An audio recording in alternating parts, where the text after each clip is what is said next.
Alright, 2022 is almost over now, and from the beginning of the year, stocks sometimes went up, but mostly down. And I talked a lot about companies on this channel, from what they are, what they do, are they worth investing in them. I've never taken the time to talk about how they shape and impact our worlds. A stock doesn't just represent numbers, it's a company with employees, products, services, a past and a future, sometimes mistakes, and also a vision. And welcome to Stock Awards 2022 edition. Alright, let's begin with the first stock award, the best big stock.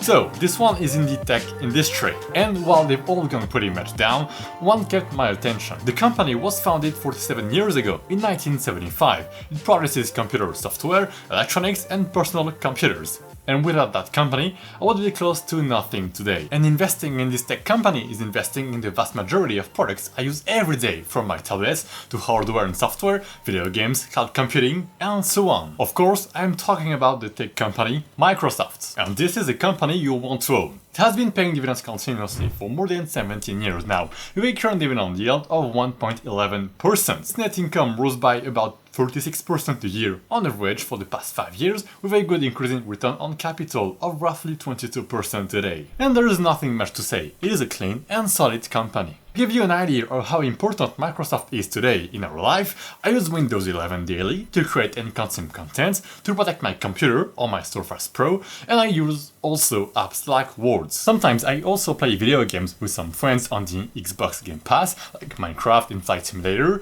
two of the biggest games in the world. And let's continue with the best small stock of 2022, which is in the energy sector. Demand recovered quite fast, but maintenance work had to be done during the COVID outbreak, which weighs on supply and thus higher prices. One company highly profited a lot, and while some went down, this one went up. I am talking about Occidental Petroleum. While this can seem unethical, we all need oil today and for at least the next couple of years before turning everything into green energy. For now, oil producers are the only way to face an oil shortage, and they exist to pretty much ensure that everything runs in our world. The company has been paying dividends continuously for more than 33 years now, with a current increasing dividend yield of 0.81%. And because of the COVID outbreak, its net income significantly fell in 2020, but has a high chance of increasing over the next couple of years. Same story with its earnings per shares, which was non-existing 2 years ago, but which is coming back now. Warren Buffett recently added some shares to his portfolio,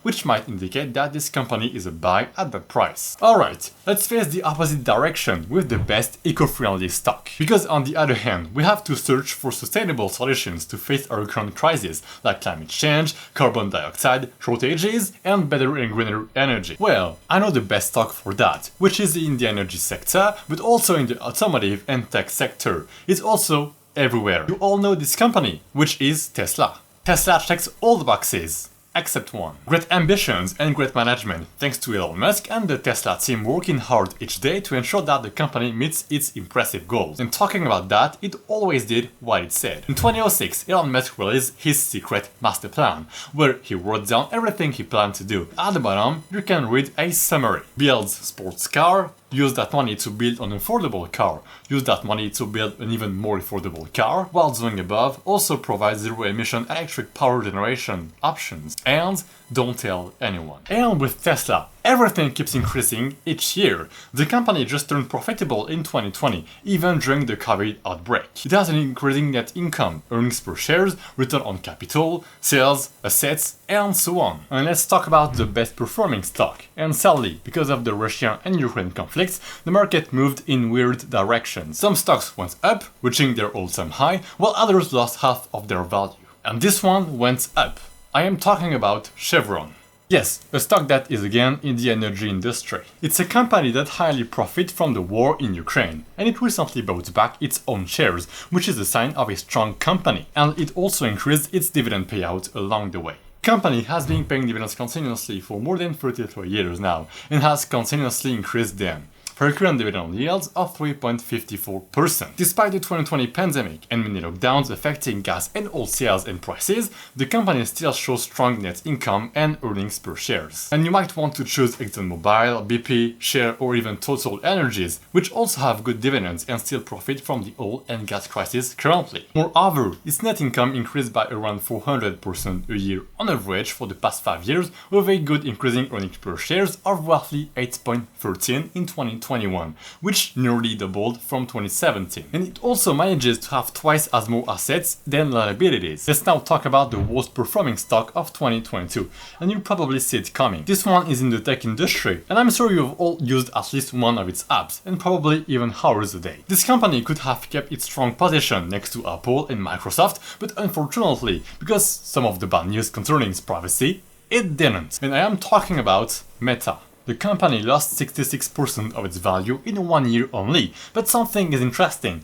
Meta still reported very good financial numbers over the last 5 years. The company doesn't pay any dividends, but it is buying back its own shares, which is a good sign of a healthy company. Net income increased by roughly 35% a year on average for the past 5 years, with a good increasing earnings per share, which doubled over the last 5 years, from $6 to almost $14 a share. It has a good increasing return on capital of roughly 21%, and a very good assets to liabilities ratio of 4. So Facebook, or Meta as you wish, changed its name to reflect a new vision also, the metaverse. Meta owns social media from Instagram, WhatsApp and Facebook, but the lawsuits, massive layoffs, and the money lost in the metaverse made its price plummet this year, which makes Meta one of the worst performing stocks of 2022. This company is one of the biggest and most well-known companies in the world. It has also been said to have produced some of the greatest films of all time, as well as revolutionized the theme park industry that gives life to its characters, like in the Avengers,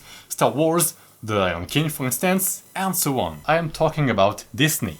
And Disney is often considered a stable blue chip for the long-term investors. It's one of the world's largest media companies and its sprawling portfolio of properties, which include Pixar, Marvel, or Star Wars also, and it's generating a steady stream of evergreen content. Also operates the world's largest theme park alongside its resorts and cruise ships. But this year, Disney's stock has declined by more than 30%, as the S&P 500 has dropped by less than 20%. It can be explained by the COVID-19 outbreak, which massively hurt Disney's theme parks, resorts, and cruise ships. It had to rely on its streaming services platform, Disney+, Hulu, and ESPN, which together count now more subscribers than Netflix alone. As you can see, its net income dramatically fell in 2019, and it's slowly recovering in 2021, and in 2022, its P/E ratio is too high to consider buying this company, and its return on capital fell from roughly 12% to 2% today. In the last 2 years since the beginning of the pandemic have been difficult for many companies,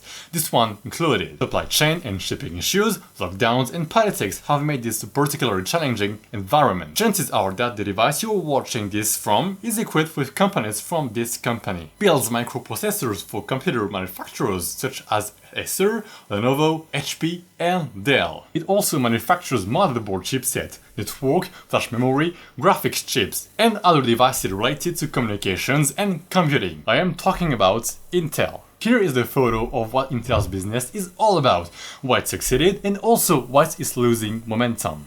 It basically develops chips like our brain to make and execute orders and link every component together to run your computer. It builds chips for the 5G network, cloud computing, Internet of Things, and cloud computing, like the popular Intel Core i5, i7, or i9. Finally, AI and analytics. So, fast-growing industries these days, and this trend is likely to continue for the next several decades. Intel lost 55% of its value in 2022 alone, but despite that falling prices, Intel looks like a great company. First, its CEO is paid in shares. This is a good news because it means that its CEO will probably do everything to make the company as profitable as possible, which would indicate that the company is a buy, thus increasing its stock price. Sales net income is stagnating from the past 5 years, whilst revenue technically increased a couple of percent for the past 5 years, and on the other hand, Intel is still increasing its assets while keeping its liabilities 2 times lower, which is great. Also, great return on capital of roughly 11%. And finally, the company is buying back its own shares, which is good news for shareholders. It is now time to talk about the big boy, the stock of the year. This one was not easy to choose, but I figured it out using its history and its vision of the future. The company is in the tech industry, and it was founded 46 years ago in 1976 in California in a garage. It is the world's biggest company by market cap and the second largest mobile phone manufacturer. And the company also became the first US company to be valued at over $1 trillion in August 2018, then $2 trillion in August 2020, and most recently $3 trillion in the end of 2022. So even if the company claims to evolve in the tech industry, at the same time it is everywhere. I am talking about Apple. The company has been paying dividends continuously for over 43 years now. It has a current dividend yield of 0.64%, and Apple's net income increased by about 19% a year on average for the past 5 years. It also has a PE ratio of almost 23, which is good. And Apple bought back billions of its own shares over the past 5 years. And on top of that, the tech company unveiled its new iPhone lineup with a notchless design, along with bigger Apple Watches and iOS 16. So yeah, to make things simple, Apple is everywhere, from the design company we all know to the health industry because of the Apple Watch, and the financial industry because of the Apple cards and payments. And I've made a whole video right there if you're interested. So, in 2022, we've seen a war between Russia and Ukraine, which highly impacted some industries. Some went up, like the energy and defense industries, while others went down, like the tech industry. And overall, it's been a rough year, but I've also started my YouTube channel, my Invest With Me series, and I've learned tons of new things, thanks to my YouTube channel. And that's it for the Stocks Awards 2022, and I will see you next year. Bye.